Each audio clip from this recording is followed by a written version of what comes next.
Hello बच्चों, कैसे हो आप? बढ़िया एकदम। मैं भी बढ़िया। ठीक है, आपका भी स्वागत है नवोदय एकेडमी में। और मेरा नाम भी नवोदया और आपका जो चैनल है उसका नाम भी नवोदया। ठीक है, तो स्वागत है नवोदय एकेडमी में। तो चलो फिर स्टार्ट करता हूँ लेक्चर। ठीक है ना, लेक्चर नंबर 2। कौन सा? Cell. Cell the fundamental unit of life, class 9। Okay, मैंने आपको पिछली क्लास में क्या बताया था? स्ट्रक्चर किसका? सेल का स्ट्रक्चर ही बताया था। आज मैं कंटिन्यू करूंगा आपको क्या उसके बारे में। देखो, यहाँ पे बना लेता हूँ पहले एक छोटा सा स्ट्रक्चर, जिससे भी आपको कंफ्यूजन ना हो।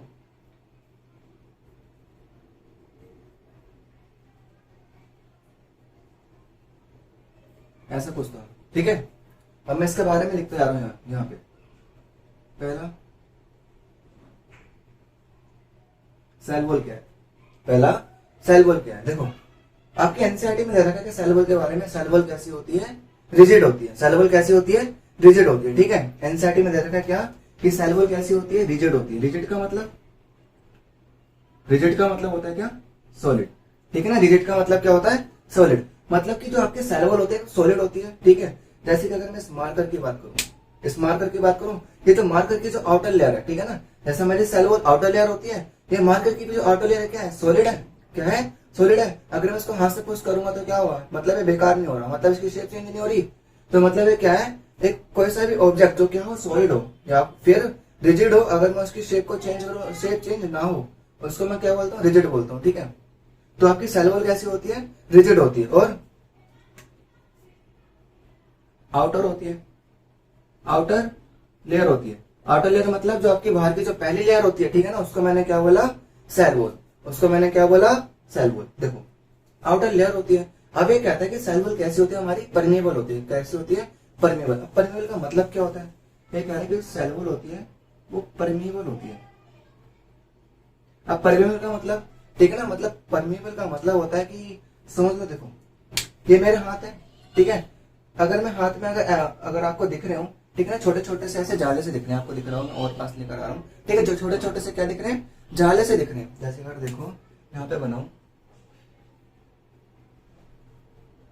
कुछ इस टाइप का, ठीक है ना, कुछ इस टाइप का, इसमें इतने छोटे छोटे से होल दिख रहे हैं ना, ये,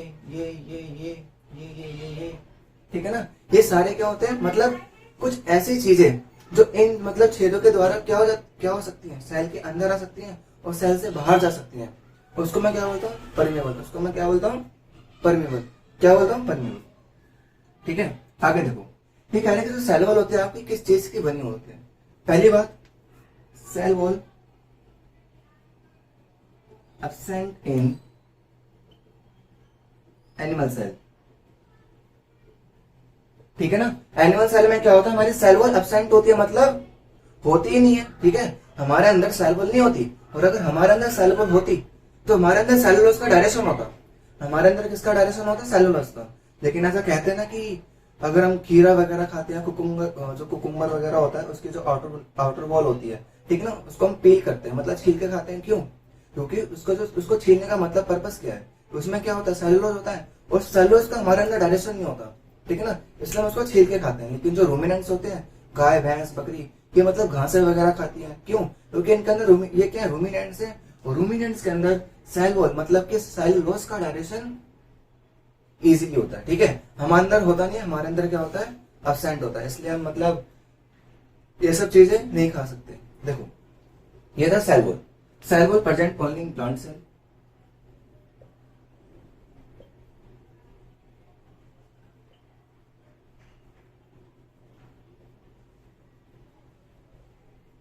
ओनली किस में होता है? प्लांट सेल में होता है। ठीक है, क्यों? क्योंकि एनिमल सेल में एब्सेंट है। तीसरी बात, किससे मिलकर बना होता है? मेड अप ऑफ, आपके एनसीईआरटी में दे रखा है सेलुलोज। क्या? सेलुलोज। लेकिन आपको थोड़ा और डिटेल लेकर चलता हूं। Cellulose, hemicellulose, pectin and protein. जो एक सेल वॉल होती है वो इन सारी चीजों से मिलकर बनी होती है। कौन कौन सी? सेलुलोज, हेमिसेलुलोज, पैक्टिन और प्रोटीन। ठीक है ना, आपकी एक सेलुलोज इन सब चीजों से मिलकर बनी होती है। पता है आपकी सेल वॉल जो है सॉलिड क्यों है? आपकी सेल वॉल जो है वो आखिरकार सॉलिड है। क्यों? क्योंकि उसमें सेलुलोज है, और सेलुलोज कैसा होता है? एक फाइबर होता है। सेलुलोज कैसा होता है? एक फाइबर होता है। और आपने फाइबर देखा होगा कि फाइबर सॉलिड सा होता है, फाइबर सॉलिड सा होता है। ठीक है, एक बार आप इसको लिखो। अभी तुमने सेल वॉल लिखा है मैंने, ठीक है, उसी में बोर्ड भर गया।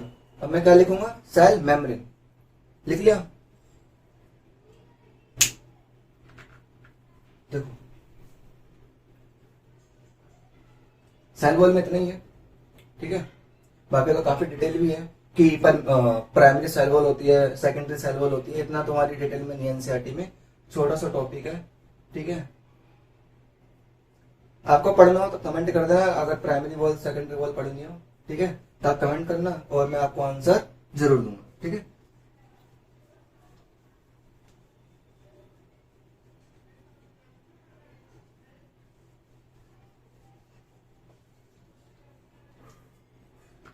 और बच्चों अगर आपको नोट्स वगैरह चाहिए हो तो आप डिस्क्रिप्शन के लिंक में जाना, ठीक है ना। आपको पीडीएफ लिंक मिलेगा, जैसे उस पर क्लिक करोगे तो आपको वेबसाइट मिलेगी, और वेबसाइट होगी जो कि हमारी ही होगी, ठीक है ना। nodiacademy.com आप सर्च करोगे वैसे ही मिल जाएगी, या फिर आप लिंक पे जाओगे डायरेक्ट तो उस पर मिल जाएगी, ठीक है।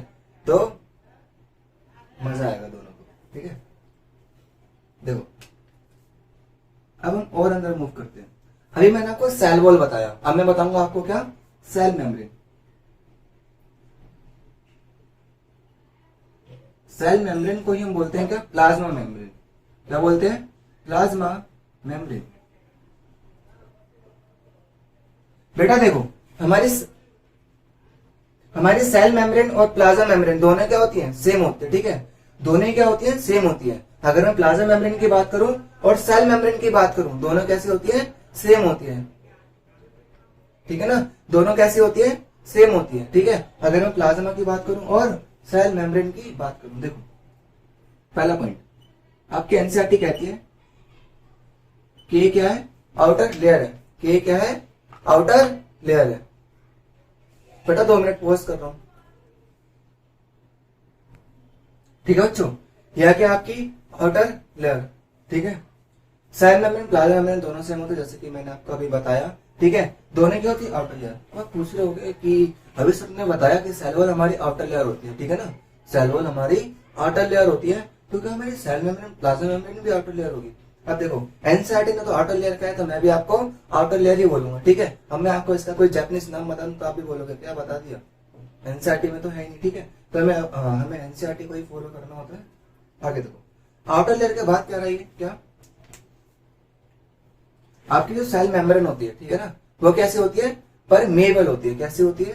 परमेबल, ठीक है ना। कैसी होती है? परमेबल। उसको हम आगे लिखेंगे। आखिर सेल मेम्ब्रेन प्लाज्मा मेम्ब्रेन आखिर में क्या है? क्या चलो एक बार इन पॉइंट लिख ही लो।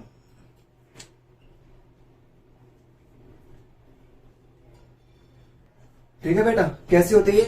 परमेबल होती है। परमेबल का मतलब मैंने भी आपको बताया, ठीक है। और किसकी बनी होती है? Made up of lipid and protein. ये लिपिड में भी कैसी होती है? लिपिड बाइलेयर होती है, ठीक है ना। मतलब एक लेयर ऊपर होती है और एक लेयर आपकी नीचे होती है, ठीक है ना। मतलब ये क्या हो रहा है कि made up of lipid and protein दोनों से मिलकर बनी होती है। एक लिपिड से मिलकर बनी होती है और एक प्रोटीन से मिलकर बनी होती है। और लिपिड को मैंने बोला क्या? Lipid bilayer. क्यों? क्योंकि इसमें 2 लेयर होती है लिपिड की। इसमें लिपिड की 2 लेयर होती है। अब आप बोलोगे भैया ये तो आपकी सेल मेम्ब्रेन है। क्या है? सेल मेम्ब्रेन, ठीक है ना। अब सेल मेम्ब्रेन लिपिड से बनी, तो क्या ये वाटर की मूवमेंट को आने जाने देगी? बिल्कुल देगी। क्यों? क्योंकि इसके पास क्या होते हैं? वाटर के लिए चैनल होते हैं। क्या होते हैं? चैनल। अगर मैं डायग्राम बनाऊं तो कुछ इस टाइप का समझ लो।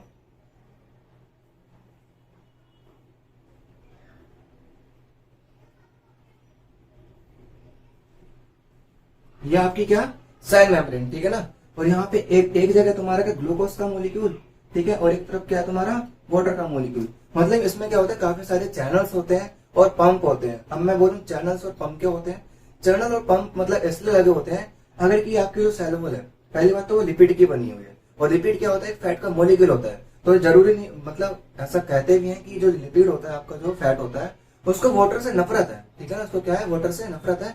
जैसे ही वाटर को देखता है कहता है तेरी एंट्री मना है, ठीक है ना। जैसे वाटर को देखता है, कहता है तेरी एंट्री मना है, ठीक है। तो वाटर भी कहता है अगर मेरी एंट्री मना है तो मैं तो आकर ही रहूंगा, ठीक है ना। चाहे कैसे भी आऊं, चाहे कोई सा भी जुगाड़ लगाना पड़े, लेकिन आऊंगा तो अवश्य, ठीक है। तो वाटर कहता है कि मैं अपना खुद का खुद का चैनल बनाऊंगा, जिसको उसने बोला क्या, हाइड्रोसाइनिन पंप, ऐसे कुछ नाम होता है, ठीक है उसका। तो मतलब ये क्या करता है, वाटर के पंप के द्वारा आउटर से इनर आता है, ठीक है ना। ये क्या तुम्हारी आउटर है और ये तुम्हारा इनर एनवायरमेंट है। तो क्या करता है, आउटर से इनर की ओर आता है, मतलब बाहर से अंदर की तरफ आता है with the help of channel, ठीक है ना, with the help of channel. ऐसे तुम्हारे ग्लूकोज के मॉलिक्यूल आते हैं, ठीक है ना, ऐसे आपके ये ग्लूकोज के मॉलिक्यूल आते हैं। तो आपको पता चला, पहली बात तो परमेबल होती है, मतलब परमेबल का मतलब कुछ ऐसी चीजें जिसको आना चाहिए वो आ जाती है, कुछ ऐसी चीजें जो लिपिड के जरिए नहीं आ पाती तो वो किसके जरिए आती है, चैनल्स के जरिए आती है। किसके जरिए आती है, चैनल्स के जरिए, ठीक है। आगे देखो, अब सेल मेम्ब्रेन में और आगे मूव करो, ठीक है। इसमें दिया हुआ किसके बारे में, डिफ्यूजन के बारे में। किसके बारे में, डिफ्यूजन के बारे में। एक बार इसको नोट करो जल्दी, हो गया, रफ कर रहा हूं, ठीक है।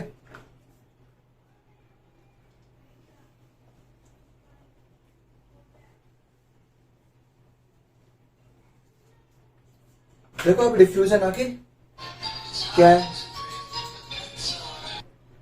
तो देखो बच्चों, आपने अभी मैंने किसके बारे में बताया था, सेल मेम्ब्रेन के बारे में बताया था, ठीक है, कि आउटर है, इनर है, आखिर क्या है, परमेबल होती है, क्यों होती है, किसकी बनी होती है, चैनल्स होते हैं, क्यों होते हैं, ठीक है। आगे देखो, एनसीईआरटी में एक वर्ड दिया हुआ है, क्या, अरे क्या, डिफ्यूजन। मजा आ रहा है चिल्लाने में। देखो डिफ्यूजन, आखिर क्या है डिफ्यूजन। आपकी एनसीईआरटी कहती है कि movement of ion, movements of ions या मॉलिक्यूल, मूवमेंट्स ऑफ आयंस या molecule from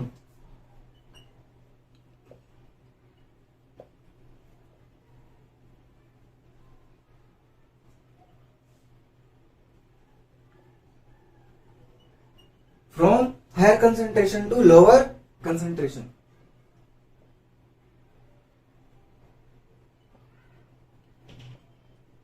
is called diffusion।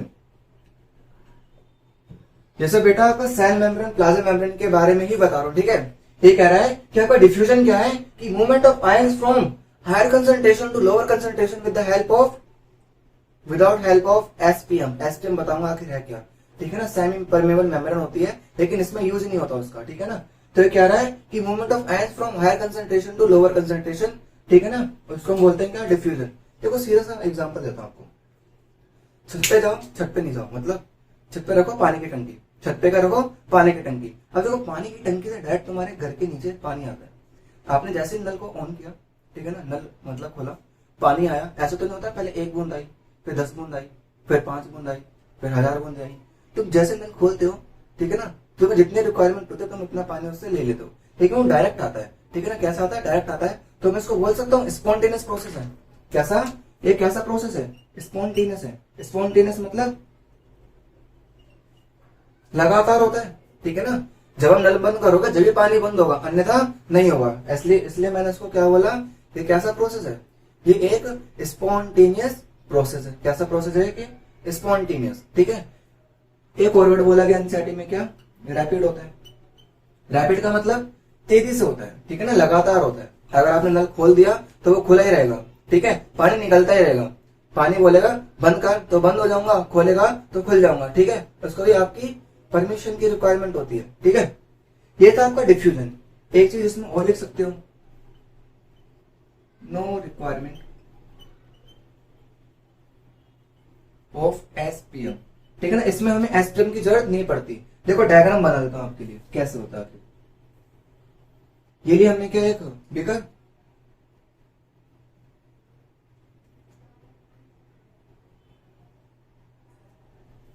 ठीक है ना, ये क्या लिया हमने, एक बीकर। और यहां पे तुम्हारा क्या है, वाटर है। और यहाँ पे अगर मैं छेद कर दूं हल्का सा तो पूरा पानी इस तरफ आ जाएगा। तो मतलब कि हायर से लोअर की तरफ हो रहा है। कहां से हो रहा है, हाई से लो की तरफ हो रहा है तो मतलब इसमें क्या हो रहा है, डिफ्यूजन हो रहा है। इसको एसपीएम मत मानना, ये एसपीएम नहीं है, ठीक है। एसपीएम आएगी तो डिफ्यूजन हो जाएगा, क्या हो जाएगा, डिफ्यूजन, सॉरी ऑस्मोसिस हो जाएगा, क्या हो जाएगा, ऑस्मोसिस। और ऑस्मोसिस अलग होती है, जैसे घर में तुम्हारे और आरओ वगैरह लगाओ, ठीक है ना, उसमें फिल्टर वगैरह होते हैं, तो फिल्टर में क्या होता है, आपका एसपीएम होता है, ठीक है ना। तो वो सब क्या है, ऑस्मोसिस है। एक बार आप इसको लिखो, पॉज कर लो, लिख लो, मैं रफ कर रहा हूं।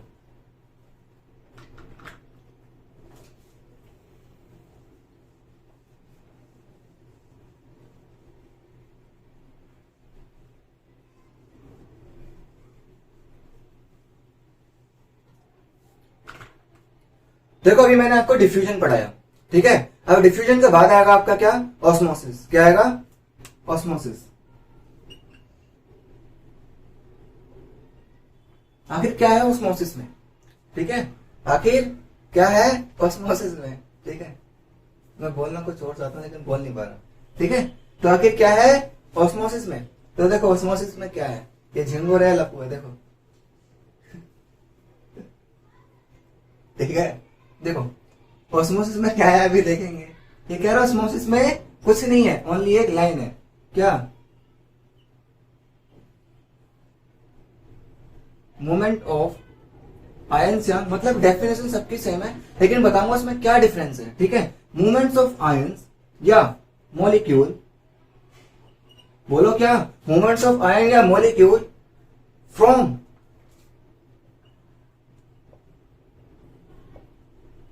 हायर कंसंट्रेशन टू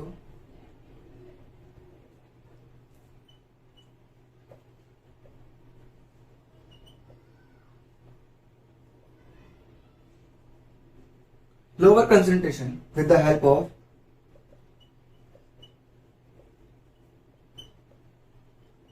SPM, ठीक है, with the help of SPM is called osmosis। अब देखो एस्टम क्या है, बताऊंगा अभी ये सब क्या है। एस्टम को मैंने क्या बोला, सेमी परमेबल, सेमी परमेबल और मेम्ब्रेन।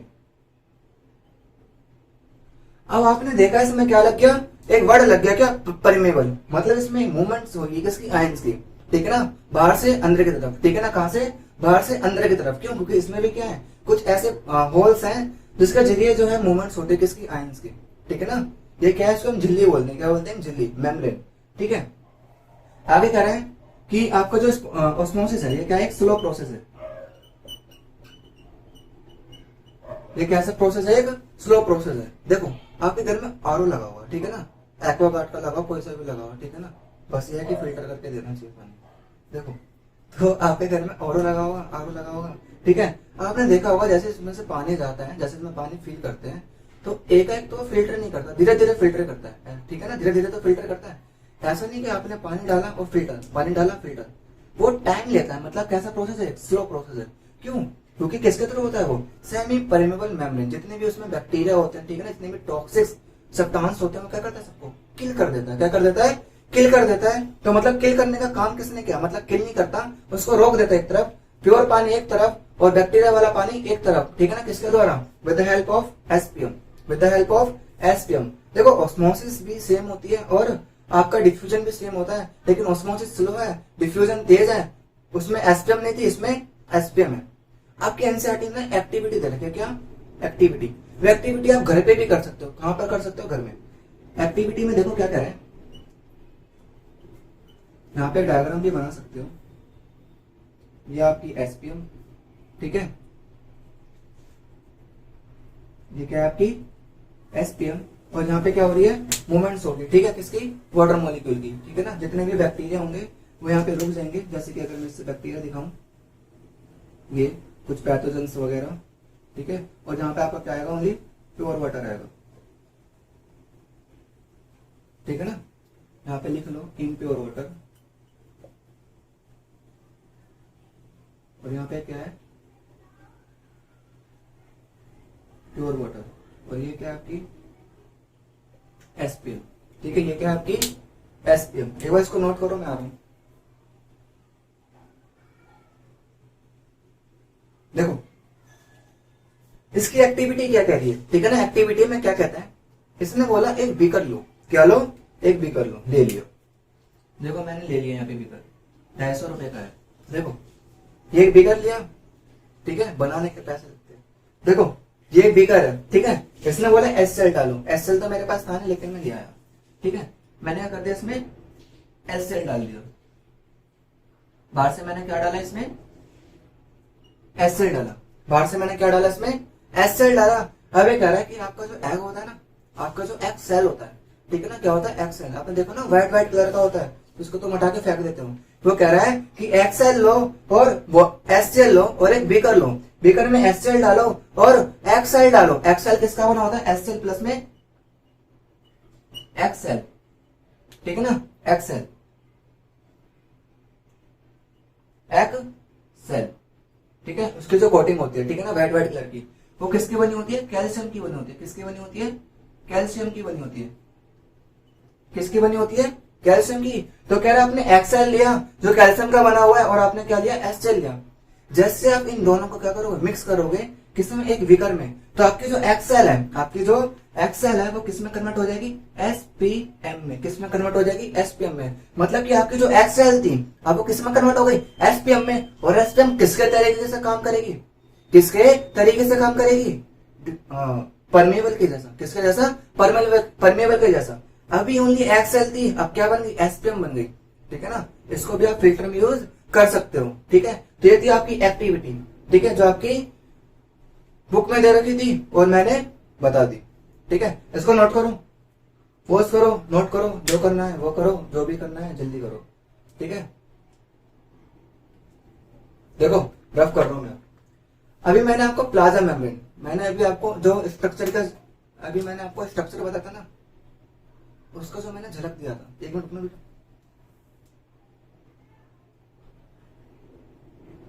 मैंने आपको झलक दिखाई थी ना स्ट्रक्चर की, जिसमें साइटोप्लाज्म था, सेल वॉल थी, सेल मेम्ब्रेन थी, न्यूक्लियस था। अभी हमने दो टॉपिक कवर करे उसमें से, क्या, सेल मेम्ब्रेन और प्लाज्मा मेम्ब्रेन। अभी सेल मेम्ब्रेन खत्म नहीं हुई, ठीक है ना, इसमें सॉल्यूशन वाला पार्ट आता है। लेकिन सॉल्यूशन वाला पार्ट में अभी सेपरेट वीडियो बनाऊंगा, ठीक है ना, वो अलग से बनाऊंगा। इसमें वाली स्ट्रक्चर से रिलेटेड ही बातें चल रही है, तो हम स्ट्रक्चर को ही पढ़ेंगे डिटेल में, ठीक है। देखो लिख लिया होगा, लिख तो लिया ही होगा, रफ कर लो।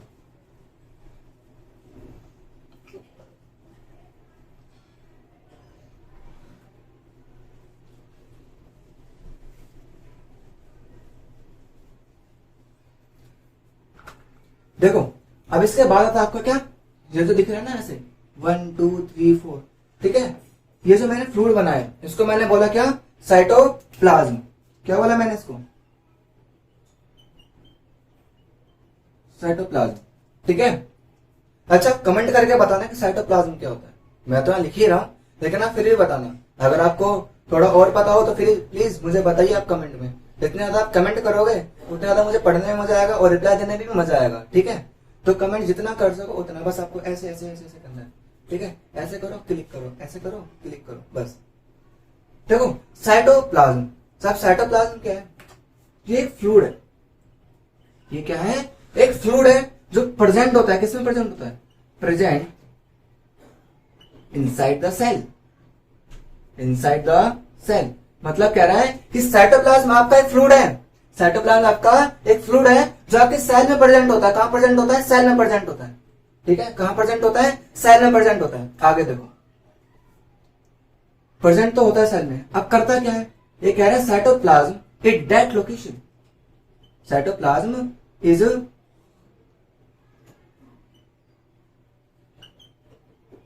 That location where upon all reactions are occur।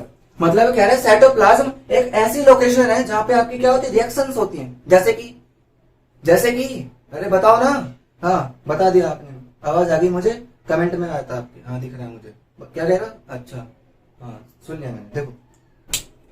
देखो ये कह रहा है एक लोकेशन जहां पे रिएक्शंस होती हैं, जैसे कि ग्लूकोज का ब्रेकडाउन होना, प्रोटीन सिंथेसिस, ठीक है ना, और भी काफी सारी रिएक्शंस होती हैं। वो सब सारी कहां होती हैं, आपके साइटोप्लाज्म होते हैं। कहाँ होती है? साइटोप्लाज्म में। इसलिए साइटोप्लाज्म का एक इंपॉर्टेंट फ्लूइड है, ठीक है, जो आपकी सेल के अंदर प्रेजेंट होता है और उसमें इंपॉर्टेंट रिएक्शंस अकर होती है, ठीक है। आगे कह रहे हैं कि साइटोप्लाज्म क्या है, और लिखते हैं, ये पूछेगा हम आंसर देंगे, ठीक है।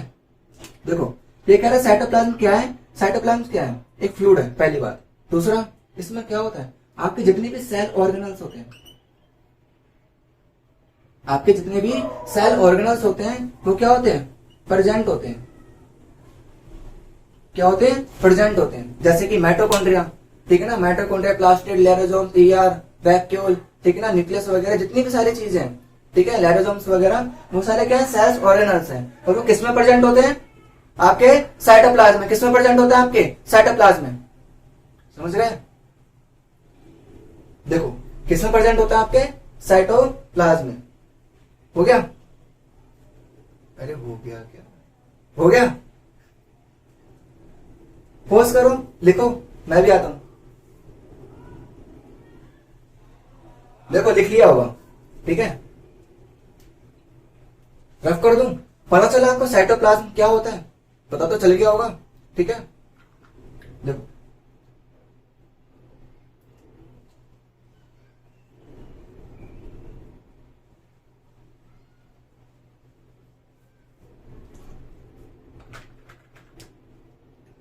देखो मैंने भी आपको सेल मेम्ब्रेन पढ़ाई है, सेल मेम्ब्रेन, प्लाज्मा मेम्ब्रेन। मैंने उसमें आपको डिफ्यूजन पढ़ा है ना। डिफ्यूजन में एक एग्जांपल दे रखा आपका, क्या? CO2 निकलना और O2 आना, ठीक है ना। हमारे अंदर क्या होता है? हमारे अंदर डिफ्यूजन होता है। डिफ्यूजन किसके अंदर होता है? गैसेस के अंदर होता है। किसके अंदर होता है? गैसेस के अंदर होता है। हम CO2 लेते हैं, देते हैं, हम CO2 छोड़ते हैं, ठीक है ना, और ऑक्सीजन लेते हैं। देखो CO2 हमारे अंदर ज्यादा है, हमारे अंदर CO2 ज्यादा है और एटमॉस्फेयर में ऑक्सीजन ज्यादा है, तो हम क्या करते हैं? हम CO2 देते हैं, हम ऑक्सीजन लेते हैं, ठीक है। ऑक्सीजन कहां से लेते हैं? हायर से लेते हैं, मतलब हायर कंसेंट्रेशन से लोअर कंसेंट्रेशन। क्यों? हमारे अंदर ऑक्सीजन कम है ना, जब भी तो ले रहे हैं। और हमारे अंदर CO2 क्या है? ज्यादा है। कैसे बन रही है CO2? ग्लूकोज से ब्रेकडाउन से बन रही है।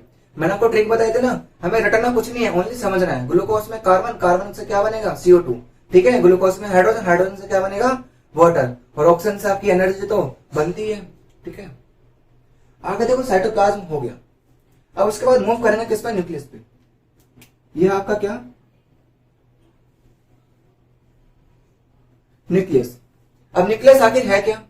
ये एक सेंटर में प्रेजेंट होता है। पहली बात कहां होता है? ये आपके सेंटर में प्रेजेंट होता है, ठीक है। और इसकी डिस्कवरी किसने करी थी? रॉबर्ट ब्राउन ने करी थी। किसने करी थी? रॉबर्ट ब्राउन ने करी थी। इसकी डिस्कवरी किसने करी थी? रॉबर्ट ब्राउन ने। कभी भी कोई पूछे आपसे कि न्यूक्लियस की डिस्कवरी किसने करी थी, तो आप क्या बोलोगे? रॉबर्ट ब्राउन ने। कोई पूछा आपसे किसने बताया, बोलना अंकित सर ने बताया, ठीक है ना। किसने बताया? अंकित सर ने बताया। क्या बताया? कि न्यूक्लियस की डिस्कवरी रॉबर्ट ब्राउन ने करी थी। और किस सेल में करी थी? इतना भी बताया। किस सेल में करी थी? उस सेल का नाम क्या था? उस सेल का नाम क्या था? ऑर्किड, ठीक है ना। किस सेल में करी थी? ऑर्किड। कोई आपसे पूछे कि न्यूक्लियस की डिस्कवरी किसने करी, तो आप क्या बोलोगे? अंकित सर ने बताया, रॉबर्ट ब्राउन ने करी। और इतना भी बताया कि सेल कौन सी करी थी उन्होंने, कौन सी सेल ली थी? ऑर्किड। उस सेल का नाम क्या था? ऑर्किड। पहली बार रॉबर्ट ब्राउन ने ऑर्किड सेल ली और इतना बताया कि न्यूक्लियस क्या प्रेजेंट होता है किसमें? ऑर्किड सेल में। चलो कहानी बढ़ी। इन्होंने 2 कप चाय पी, ठीक है ना। चाय पीने का इन्हें बड़ा शौक था, ठीक है। चाय की दुकान पे गए, बोले अदरक वाली चाय है क्या? इसने, न्यूक्लियस ने बोला, न्यूक्लियस ने नहीं बोला, दुकानदार ने बोला है। इनका मन और ज्यादा ठंडा हो गया और इन्होंने और सारी बातें बताई। न्यूक्लियस क्या करता है? ये कंट्रोल करता है, जैसा हमारा ब्रेन है ना, है तुम्हारे में? हाँ है, ठीक है। देखो हमारे पास ब्रेन है और हमारा ब्रेन पूरी बॉडी को कंट्रोल करता है। ऐसे न्यूक्लियस क्या करता है? पूरी सेल को कंट्रोल करता है। तो मैं कह सकता हूं यहाँ पे कंट्रोल एंटायर सेल, ठीक है ना। ये कंट्रोल करता है किसको? पूरे सेल को, कंट्रोल एंटायर सेल, ठीक है। उसके बाद आपका न्यूक्लियस में एक फ्लूइड होता है। न्यूक्लियस में क्या होता है? एक फ्लूइड होता है। उस न्यूक्लियस में कौन सा फ्लूइड होता है? इसमें क्या होता है? एक फ्लूइड प्रेजेंट होता है। कौन सा? न्यूक्लियोप्लाज्म। क्या होता है? न्यूक्लियोप्लाज्म, ठीक है। अभी बताऊंगा न्यूक्लियोप्लाज्म का क्या यूज है, साइटोप्लाज्म का क्या यूज है। इन दोनों को मिलाएंगे तो क्या बनेगा, ठीक है, सब बताऊंगा। देखो इसमें फ्लूइड प्रेजेंट है, कौन सा? न्यूक्लियोप्लाज्म। और एक इसमें एक एसिड होता है। कौन सा? Nucleic acid. कौन सा एसिड होता है इसमें? एक न्यूक्लिक एसिड प्रेजेंट होता है।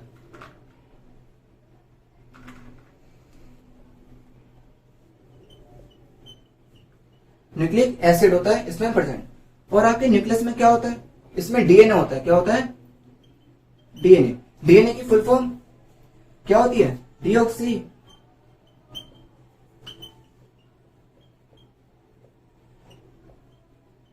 क्या होती है? Deoxy ribonucleic acid. ठीक है। अब डीएनए क्या होता है, किससे बनता है, क्यों बनता है, क्या करता है, कहां स्टोर होता है, कितने मीटर का होता है, ठीक है, ह्यूमन में लीनियर होता है, सर्कुलर होता है, क्या होता है, क्या नहीं होता, सब बताऊंगा। देखो डीएनए क्या है? Deoxy ribonucleic acid. ये कह रहा है डीएनए किससे मिलकर बना होता है? Made up of chromatid plus protein. ठीक है ना? क्या चीज? प्रोटीन। अब प्रोटीन में भी है ना दो टाइप की प्रोटीन आती है आपकी। एक आती है हिस्टोन प्रोटीन और एक आती है आपकी नॉन हिस्टोन प्रोटीन। एनसीईआरटी में देने रखा, लेकिन फिर भी लिख लो। प्रोटीन में आपकी दो चीजें आती है, यहां पे लिख रहा हूं, ठीक है। कौन कौन सी? एक आती है आपकी कौन सी? हिस्टोन, और दूसरी आती है आपकी कौन सी? Non histone. एक बार इसको लिखो, मैं आता हूं।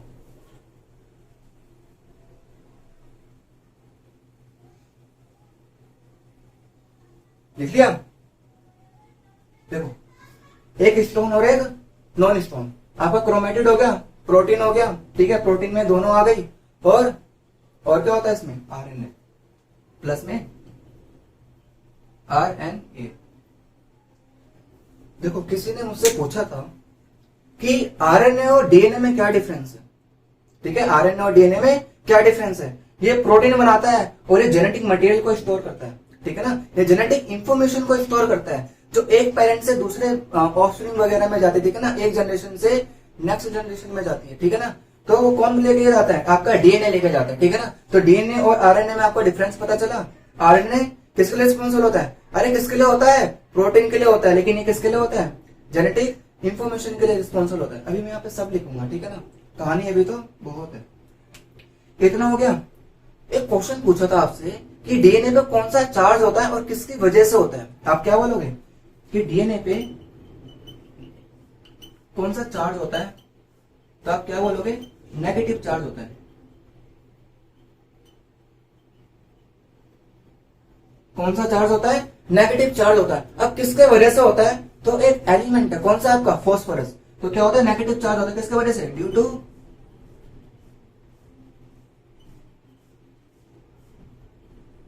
फॉस्फोरस। एक बार आप इसको लिखो क्योंकि स्पेस नहीं बचा, तो मैं इसको रफ करूंगा, ठीक है। लिखो, जल्दी लिखो। लिख लिया? रफ कर दूं? रफ कर दूं? देखो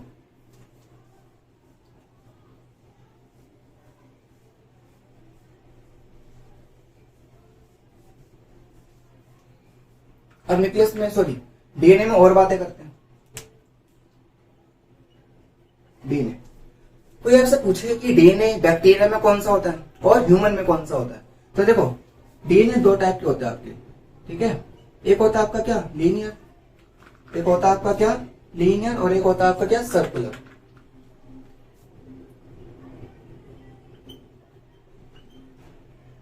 ठीक है। डीएनए आपके दो टाइप के होते हैं, एक होता है आपका लीनियर और एक होता है आपका क्या? सर्कुलर। डायग्राम भी बना देता हूं।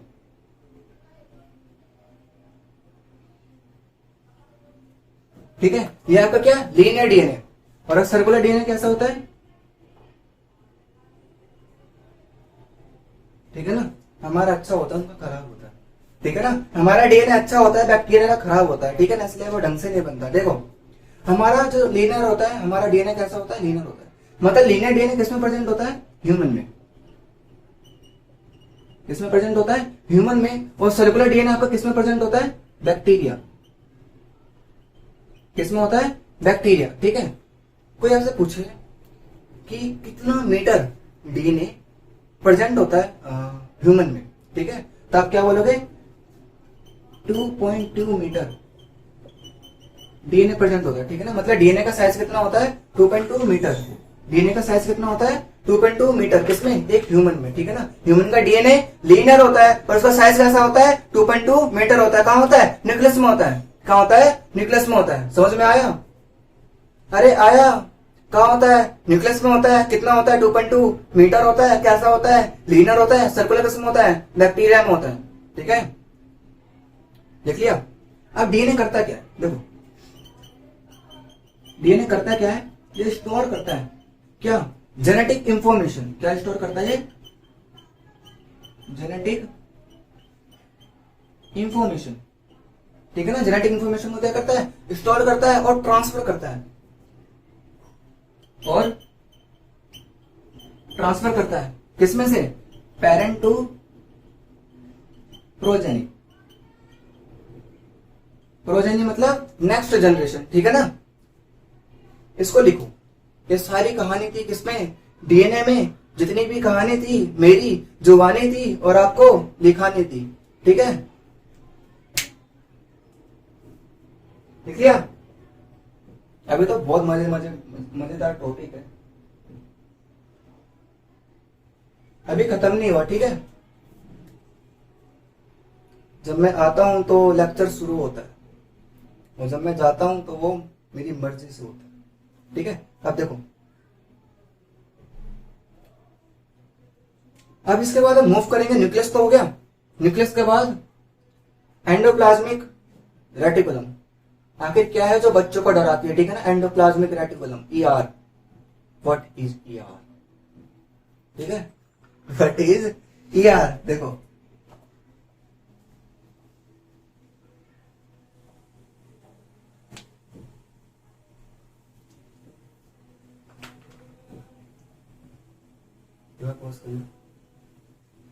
हटा देने से, ठीक है। अभी हमने क्या पढ़ा था, ओनली न्यूक्लियस। अब देखो न्यूक्लियस से जो पतंग की जो डोर निकल रही है ना, ठीक है, अब वो पतंग की डोर क्या है, ठीक है, उस पतंग की डोर को मैंने बोला क्या, ईआर। क्या बोला मैंने इसको, ईआर। देखो किसके बारे में पढ़ा रहा हूं मैं, ठीक है, ईआर। ईआर को, ईआर की फुल फॉर्म क्या होती है, एंडोप्लाज्मिक रेटिकुलम, ठीक है ना। क्या होती है, एंडोप्लाज्मिक रेटिकुलम। पहली बात, किसने इसकी डिस्कवरी करी, ठीक है ना, एनसीईआरटी में देने रखा, लेकिन मैं आपको फिर भी बता रहा हूं कि एंडोप्लाज्मिक रेटिकुलम की डिस्कवरी किसने करी, ठीक है ना। तो आप क्या बोलोगे, पॉटर। किसने इसको डिस्कवर किया था, डिस्कवर्ड बाय पॉटर। पॉटर क्या थे, एक साइंटिस्ट थे, और इन साइंटिस्ट ने बोला कि एंडोप्लाज्मिक रेटिकुलम को मैंने डिस्कवर किया है। किसने बोला, पॉटर ने बोला कि एंडोप्लाज्मिक रेटिकुलम को डिस्कवर किसने किया है, मैंने किया है, ठीक है। तो पॉटर एक साइंटिस्ट थे जिन्होंने एंडोप्लाज्मिक रेटिकुलम को डिस्कवर किया। इन्होंने ये बताया कि एंडोप्लाज्मिक रेटिकुलम क्या है, एक सिंगल मेम्ब्रेन है, मतलब सिंगल लेयर होता है, ठीक है ना। सिंगल मेम्ब्रेन कह लो या सिंगल लेयर कह लो। एक दो साल पहले क्वेश्चन आया था, ठीक है ना। क्वेश्चन में पूछा गया था आपसे कि ऐसे 4 सेल ऑर्गेनल्स बताओ जो सिंगल मेम्ब्रेन होते हैं या सिंगल लेयर होते हैं, ठीक है, वो भी मैं आपको लिखवाऊंगा, ठीक है। देखो सिंगल लेयर होता है और क्या होता है, ये स्कैटर होता है। पहली बात, एंडोप्लाज्मिक रेटिकुलम का स्ट्रक्चर देखो, ये स्ट्रक्चर है, कैसा स्ट्रक्चर है, नेटवर्क लाइक। कैसा होता है, ये नेटवर्क लाइक स्ट्रक्चर होता है, नेटवर्क लाइक स्ट्रक्चर होता है, जो कि क्या होता है, स्कैटर्ड होता है। स्कैटर्ड मतलब फैला हुआ होना। क्या, फैला हुआ होना, मतलब क्या होता है, स्कैटर्ड होता है। किसमें, स्कैटर्ड इन साइटोप्लाज्म। मतलब कि ये आपके साइटोप्लाज्म में देखो, ये पूरा एरिया क्या है, फ्लूइड से है। उस फ्लूइड को मैंने क्या बोला, साइटोप्लाज्म। क्या बोला, साइटोप्लाज्म। अब देखो न्यूक्लियस से ये जो निकल रहा है क्या, एंडोप्लाज्मिक रेटिकुलम, अब ये कहां पे फैला हुआ है, मतलब कहां पे स्कैटर्ड है, आपके साइटोप्लाज्म में। कहां पे, आपके साइटोप्लाज्म में, ठीक है। और ये निकलता कहां से, ठीक है ना, come from outer nuclear membrane, ठीक है। कहां से आता है ये, आपके आउटर न्यूक्लियर मेम्ब्रेन से निकलता है। क्या निकलता है, एंडोप्लाज्मिक रेटिकुलम, ठीक है। ये भी मैंने इंट्रोडक्शन दिया था। क्या दिया था कि मैंने, ये इंट्रोडक्शन। अब ये आएंगे इसके क्या टाइप्स, ठीक है। 2 टाइप्स होते हैं ना, एक आरईआर और एक एसईआर, वही बताऊंगा, ठीक है। अब इसको लिखो, लिख लिया, रफ कर रहा हूं। देखो बच्चों, कर दो साफ। थोड़ा थोड़ा बोल लीजिए, बोलो राधे राधे। देखो, एंडोप्लाज्मिक रेटिकुलम, ठीक है। अब मैं पढ़ाऊंगा आपको क्या उसके टाइप, क्या टाइप, क्या टाइप। देखो, इसका दो टाइप होते हैं। कितने टाइप होते हैं? दो। एक होता है आपका क्या, आर, एक होता है आपका क्या, SCR, ठीक है। पहले आपको आर के बारे में लिखूंगा, फिर उसके बाद SCR के बारे में लिखूंगा। अब देखो आर क्या है, पहले इसकी फुल फॉर्म क्या होती है? फुल फॉर्म क्या होती है? Rough endoplasmic reticulum. क्या होती है? Rough endoplasmic reticulum. क्या होती है? Rough endoplasmic reticulum. किसकी फुल फॉर्म होती है? किसकी? आर की। देखो, रफ एंडोप्लाज्मिक रेटिकुलम। दूसरा, इसके पास क्या होते हैं? राइबोसोम। इसके पास क्या होते हैं? राइबोसोम। इसके पास क्या होते हैं? राइबोसोम। अब राइबोसोम है, करेगा क्या? राइबोसोम है, करेगा क्या? राइबोसोम कहां होते हैं? आरएनए में। और आरएनए क्या करता है? सिंथेसिस करता है। क्या करता है? सिंथेसिस करता है। किसकी? प्रोटीन की। तो राइबोसोम है तो मतलब आरईआर में क्या होगा? सिंथेसिस होगा। क्या होगा? सिंथेसिस होगा। तो मैं क्या लिख दूं यहाँ पे? सिंथेसिस होती है किसकी? प्रोटीन की, ठीक है ना। क्या करता है ये? सिंथेसिस करता है किसकी? प्रोटीन की। अब एनसीईआरटी में एक वर्ड और लिखा है, क्या? ये कैसे होते हैं? ग्रेनुलोज या ए ग्रेनुलोज। ग्रेनुलोज का मतलब कि इस पे क्या है? प्रोटीन प्रेजेंट है, ठीक है ना। और जिसपे राइबोसोम प्रेजेंट होंगे उसको आप क्या बोलोगे? ग्रेनुलोज। क्या बोलोगे? ग्रेनुलोज, ठीक है। क्या बोलोगे? ग्रेनुलोज। वैसे आपके 9th क्लास के हिसाब से इतना बहुत है, लेकिन थोड़ा और डिटेल में जाते हैं। और ये करता क्या है? आपका जो आरईआर होता है, ठीक है, ये भी आपका आउटर न्यूक्लियर मेम्ब्रेन से ही निकलता है। तो ये इसमें भी मैं लिख सकता हूं क्या, कि come from outer nuclear membrane. देखो, ये आपका ईआर है, ये आपका ईआर है। देखो, ईआर में पहले होता है आपका क्या? आरईआर। इस पे क्या होते हैं? राइबोसोम होते हैं। मतलब आपका जो राइबोसोम होता है वो तो न्यूक्लियर मेम्ब्रेन से निकलता है। न्यूक्लियर मेम्ब्रेन में भी कौन सी? आउटर, ठीक है। आपका आरईआर में, आपका ईआर में आरईआर जो होता है तो आपके आउटर न्यूक्लियर मेम्ब्रेन से निकलता है। लेकिन उसके बाद आपको जो नीचे दिख रहा है ना, उसको मैंने क्या बोला? एसईआर। और एसईआर किससे निकलता है? आरईआर से, ठीक है ना। तभी आप ये मत लिख देना कि एसईआर में भी come from outer nuclear membrane, ठीक है ना। तो आपको गो कर देगा टीचर, आपको टीचर गो कर देगा, कहेगा मैं नहीं दूंगा नंबर। जिसने भी बताया गलत बताया, इसलिए आपको सही इंफॉर्मेशन देना ही हमारा फर्ज है, ठीक है। तो आपका एसईआर किससे निकलता है? आरईआर। और आरईआर किससे निकलता है? आउटर न्यूक्लियर मेम्ब्रेन से। लिख लिया? ठीक है, लिख लिया, रफ कर रहा हूं।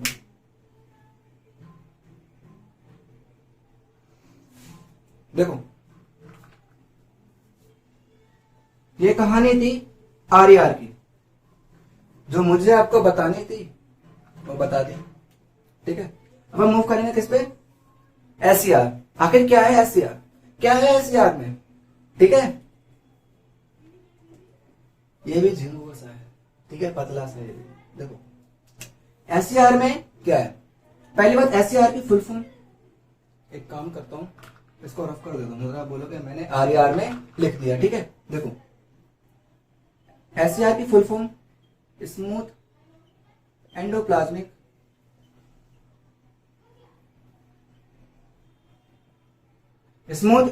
रेटिकुलम। अब देखो, ये कह रहा है बिल्कुल स्मूथ है, जैसे बॉर्डर नहीं एकदम बिल्कुल स्मूथ है, मतलब चिकना है, ठीक है।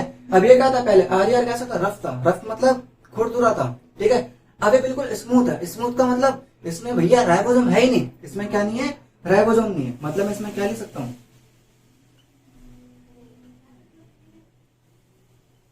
राइबोसोम अब्सेंट होते हैं। क्या होते हैं इसमें? राइबोसोम अब्सेंट होते हैं, ठीक है। दूसरा, कम फ्रॉम आरईआर। ये कहां से आता है आपका?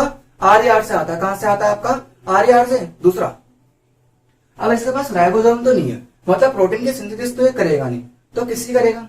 उससे पहले देखो, इसके पास राइबोसोम एब्सेंट है, मतलब जिसके पास राइबोसोम थे उसको बोला मैंने ए ग्रैनुलोज, सॉरी ग्रैनुलोज, तो मैं इसको क्या बोलूंगा, ए ग्रैनुलोज। ए ग्रैनुलोज का मतलब इसमें राइबोसोम क्या हो गए, एब्सेंट हो गए, इसमें राइबोसोम क्या हो गए, एब्सेंट हो गए, ठीक है। दूसरा, ये क्या करता है,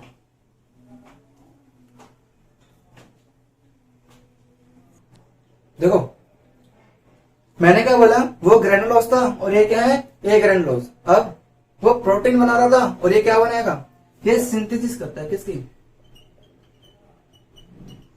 सिंथेसिस ऑफ लिपिड। क्या बनाता है ये लिपिड बनाता है, क्या बनाता है ये लिपिड बनाता है। और एसएआर में कहता है क्या, ये डिटॉक्सिफाई करता है, मतलब ये डिटॉक्सिफाई करता है मतलब सफाई करने का काम करता है, सफाई कर्मचारी है ये, ठीक है। ये क्या करता है, डिटॉक्सिफाई करता है, ये क्या करता है, डिटॉक्सिफाई करता है, किसको,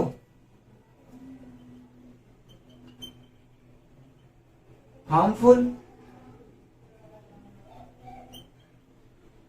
सब्सटेंस को, ठीक है ना। मतलब जितने भी मतलब जो हार्मफुल सब्सटेंस होते हैं, मतलब जो हमारी बॉडी के लिए क्या होते हैं, हानिकारक होते हैं, ठीक है ना, उसको क्या करता है, डिटॉक्सिफाई करता है। क्या करता है ये, डिटॉक्सिफाई करता है। उसके बाद कम फ्रॉम आरआर, और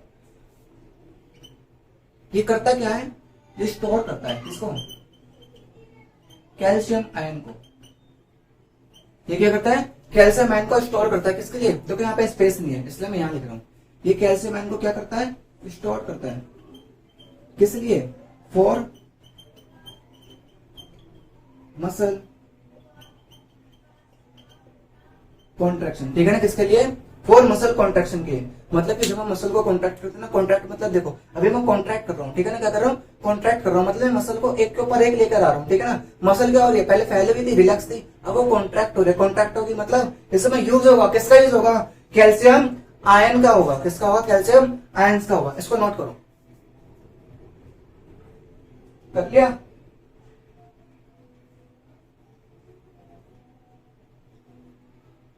देखो